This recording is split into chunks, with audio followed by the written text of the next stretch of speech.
Hello everyone, कैसे हो आप सब। स्वागत है एक बार पुनः आप सभी का हमारे अपने YouTube channel Shiv coaching classes पर। उम्मीद करते हैं आप सभी मस्त होंगे, बेहतर होंगे, आप सभी की पढ़ाई भी अच्छे से चल रही होगी।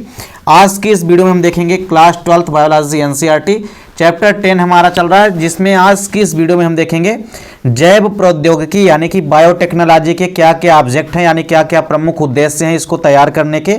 साथ ही साथ जैव तकनीकी यानी कि बायोटेक्नोलॉजी की क्या क्या यहाँ पे यूजेस यानी कि उपयोगिता है, वो भी हम आपको साथ ही साथ यहाँ पे पूरा का पूरा कवर कराने वाले हैं। तो चलिए सीधे वीडियो को स्टार्ट करते हैं। सबसे पहले यदि हम बात करते हैं जैव प्रौद्योगिकी यानी कि बायोटेक्नोलॉजी की, तो देखिए चैप्टर 9 में भी आपने देखा है बायोटेक्नोलॉजी का, वहाँ पे पार्ट 1 था। यहाँ पे भी जैव प्रौद्योगिकी का पार्ट 2 है, जिसमें जैव प्रौद्योगिकी के पूरे अनुप्रयोगों को शामिल किया गया है। सबसे पहला क्वेश्चन यहाँ से अक्सर आपके एग्जाम में पूछा जाता है कि जो जैव प्रौद्योगिकी यानी कि बायोटेक्नोलॉजी टर्म है या जो बायोटेक्नोलॉजी शब्द है, इसको सबसे पहले दिया किसने।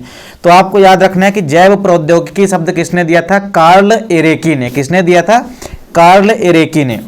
अब बात करते हैं जैव प्रौद्योगिकी की, तो सन 1970 में यानी कि 1970 में जो जैविक विज्ञान की एक शाखा है, साथ ही साथ जो टेक्नोलॉजी है, इन दोनों को संयुक्त रूप करके यानी आपस में जोड़ करके एक जीव विज्ञान की नई शाखा का विकास हुआ, जिसे ही हम कहते हैं जैव तकनीकी यानी कि जैव प्रौद्योगिकी या बायोटेक्नोलॉजी।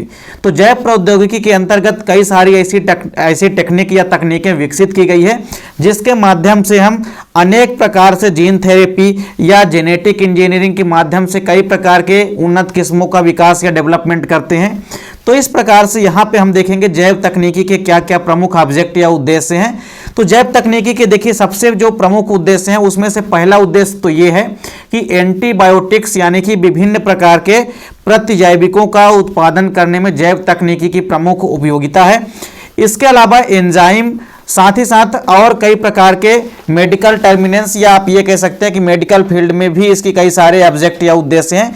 तो इस प्रकार से प्रमुख रूप से पहला उद्देश्य तो ये है कि विभिन्न प्रकार की एंटीबायोटिक्स यानी कि प्रतिजैविकों का, साथ ही साथ एंजाइम्स आदि का प्रोडक्शन या उत्पादन करने के लिए कई सारी औद्योगिक प्रक्रियाएं विकसित की गई है, जिसके माध्यम से हम जैव तकनीकी का ही प्रयोग करते हैं और इसके माध्यम से कई अलग अलग प्रकार के माइक्रो ऑर्गेनिज्म यानी कि सूक्ष्म जीवों का प्रयोग करके हम एंटीबायोटिक्स और एंजाइमों का संश्लेषण करते हैं। इसके बाद देखिए जो दूसरा प्रमुख ऑब्जेक्ट है वो ये है कि अनुवांशिक बीमारी को ठीक करने के लिए जीन सर्जरी और जीन थेरेपी विकसित करना।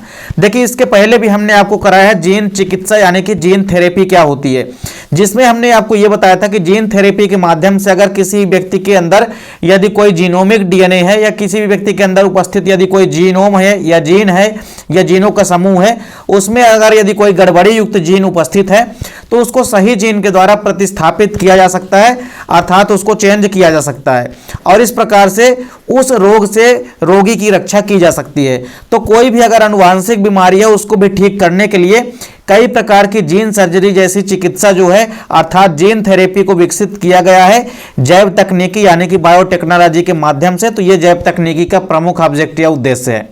इसके बाद तीसरा प्रमुख ऑब्जेक्ट या उद्देश्य क्या है कि जेनेटिक इंजीनियरिंग यानी कि जिसको हम आनुवांशिक अभियांत्रिकी बोलते हैं, इसके माध्यम से हम कई प्रकार के पादप प्रजनन किस्मों के पौधों को व कई प्रकार के अलग अलग प्रकार के आनुवांशिक रूप से रूपांतरित जीवों को भी डेवलप कर सकते हैं जेनेटिक इंजीनियरिंग के माध्यम से।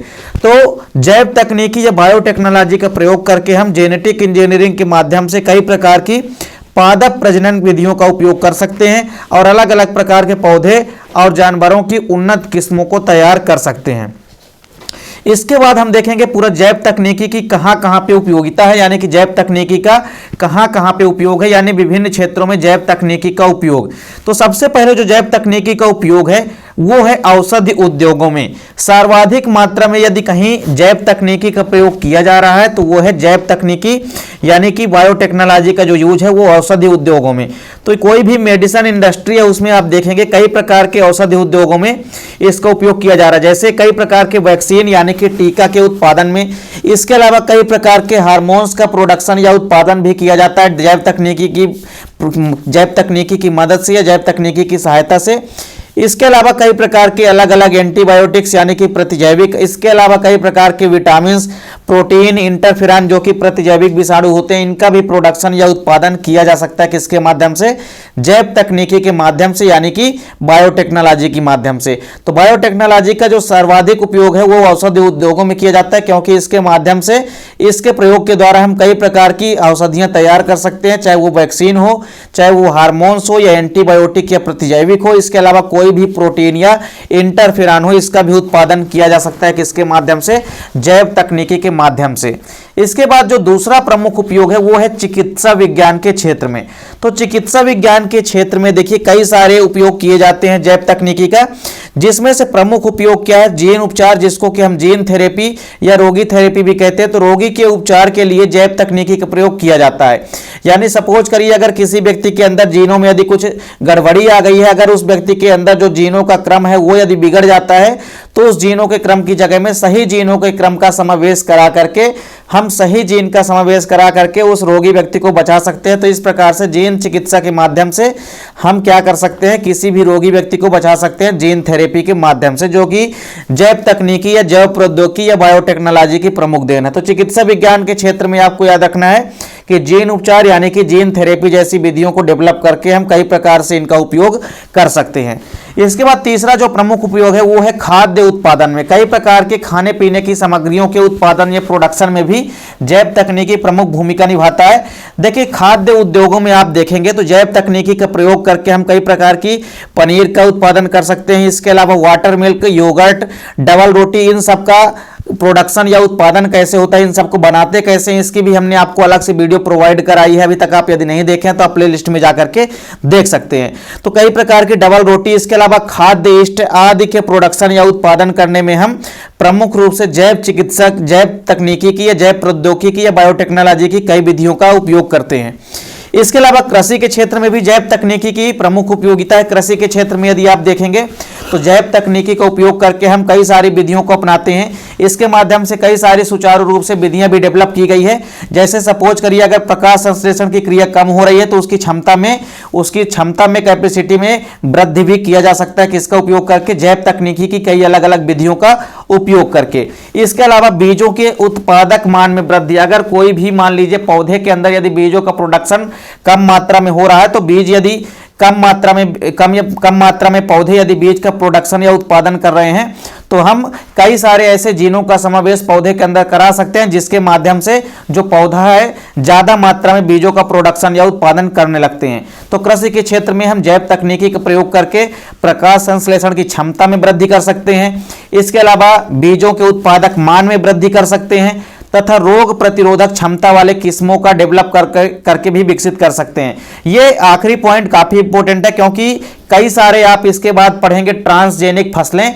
ट्रांसजेनिक फसलें में आप पढ़ेंगे कि कई सारे ऐसे जीनों का समावेश करा करके एक नई प्रकार की फसलों को बनाया गया है, जिसे हम ट्रांसजेनिक फसल कहते हैं। तो ट्रांसजेनिक फसलों में आप देखेंगे कि कई अलग अलग प्रकार के ऐसे पौधों को डेवलप किया गया है जो कि अलग अलग कामों के लिए विशिष्ट होते हैं।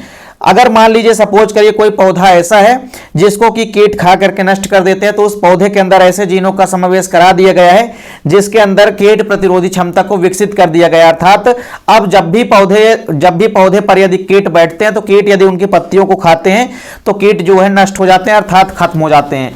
तो इस प्रकार से आप देखेंगे कि जैव तकनीकी के माध्यम से कई हम रोग प्रतिरोधी क्षमता भी डेवलप कर सकते हैं। विभिन्न प्रकार के पौधों के अंदर उत्पादक क्षमता के मानों में वृद्धि कर सकते हैं।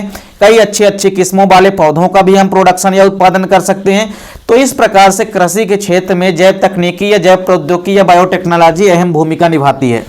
इसके बाद देखेंगे जैव खनन के क्षेत्र में। तो इस क्षेत्र में आप देखेंगे कि स्पेशली सूक्ष्म जीवों का यानी कि माइक्रो ऑर्गेनिज्म का उपयोग या यूज किया जाता है, जिसका उपयोग करके हम धातुओं का निष्कर्षण करते हैं और कई अलग अलग प्रकार की धातुओं का संश्लेषण करते हैं।